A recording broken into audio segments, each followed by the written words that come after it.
Week 17 in the books from here at Paycor Stadium. A 37-14 Bengals win to improve to 6-10 on the year. And Skinny, last week we talked about, where was this performance from the Bengals all season? Today we got another complete game from them. Yeah, and again, you got to put this with the opponent. It's opponent related a little bit, but listen, man, this offense right now has been at full strength the last 2 weeks, and you know what it's capable of, and you've seen it the last couple of weeks. The disappointing part is, what might have been, especially after the result in Pittsburgh today with Cleveland winning. You would have had a chance if you'd just beaten the Jets and the Bears to possibly get into the playoffs with a win over Cleveland next week. Instead, you're just playing one more game. Yeah, and let's continue looking on the bright side of things right now, because there was maybe the moment of the season for the Bengals, maybe the entire NFL. Cody Ford is split out wide at receiver, and Joe Burrow hits him on a little, it couldn't have been more than 3 yards downfield, and then he just rumbled for 21 in total. Just what was that play like for you watching? Yeah, a couple of things. Number one, I thought the play was totally designed for him, right? And it turns out he's like the third progression in the play. Like, Burrow looked at Jamar Chase, he said he looked at another guy, and then he came to Cody Ford. And then he catches it, and that's the cool part. Okay, you got your catch, it looks cool, and he keeps rumbling and bumbling down the sidelines, and then it's almost like he's going to get in the end zone. It's a fun play. I know fans are going, well, you're up and you're rubbing it in. There's no such thing in this league. I mean, you know what? Sometimes you just got to have fun, and that was a fun play for everybody. Yeah, Zac Taylor said after the game that he loved the catch, and then after he caught it, he was like, go down.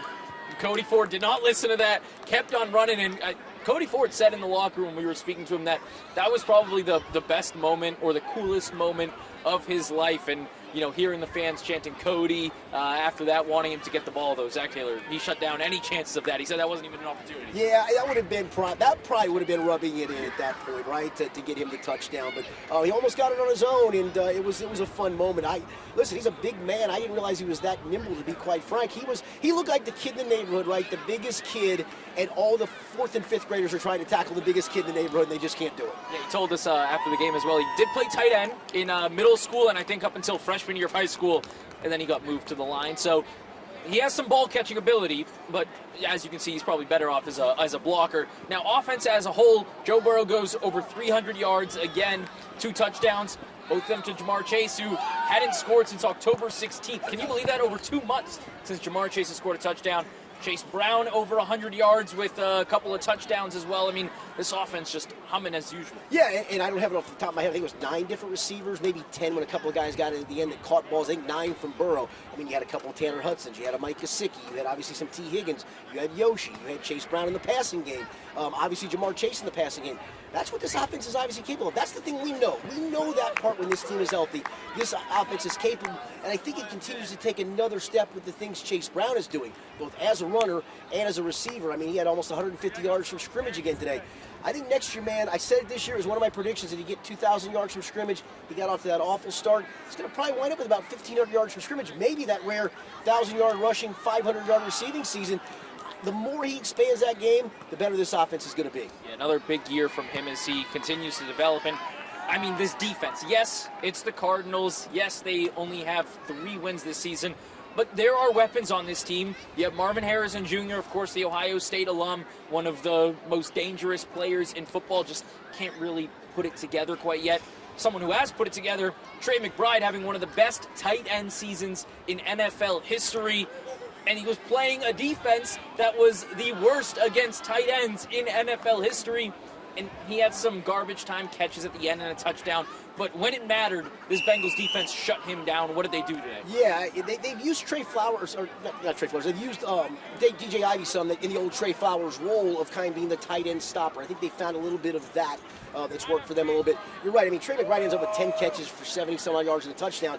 You think, okay, typical Bengals couldn't cover the tight end. I wouldn't have noticed that until I typed those stats in of what he did. It just was very unnoticeable. That's the key to it. And they've done a little bit better job here of late. I think the 2 Miami tight ends had 6 catches. The Baltimore tight ends combined for 2 catches the week before. They've gotten a little bit better. And to your point, this defense has gotten better since the bye week. I'm here to tell you it's turned a corner. I'm here to tell you, not to tell you it doesn't need an overhaul at several position groups, but you've seen incremental steps of getting better, both as a unit and also from certain individuals as well. Like Myles Murphy, who continues to stack nice rep after nice rep. Yeah, and spoke to DJ Ivey in the locker room after the game. He said that was a focal point of practice. They told him, we need you to be the Trey McBride stopper. He took that himself and said that was a part that he needed to do. We saw him following him around, made some big plays in containing him. And then Shamar Stewart gets his first career sack. How have you seen him, since he's come back from this injury now and trying to, I don't want to say salvage a rookie year, but obviously it's been an up and down year with injuries and, of course, just getting his first sack in the second last game of the season. Yeah, he was much more noticeable today. I mean, he wasn't popping all the time, but he was much more noticeable today. And I think that's the thing you want to see, is you see him at least show up and finish plays. Part of the thing has been he's showed up earlier in the year before he got hurt, and yet he didn't finish. Today he got a chance to finish. He was around Jacoby Brissett a couple of times, and so that's a nice step. It's a minor step. It's a baby step at the end of a season. But I guess the flip side I would say to this, do you want him to not do that and all of a sudden have all kinds of major question marks? Listen, there's still tons of question marks about this kid. But at least it's a step that he can go, as Zac Taylor said after the game, he checked off a box of getting that first career sack. Now you got to expand on it. Have a great finale. Get yourself healthy. Carry that over the offseason. Yeah, whole defense starting to check off some boxes to go into the offseason. Hope for some better next year. Again, Week 17 in the books from Paycor Stadium. A 37-14 Bengals win. Improved to 6-10 on the year. And we're back here for the regular season finale. The season finale for the Bengals, I should say. Hosting the Cleveland Browns next Sunday.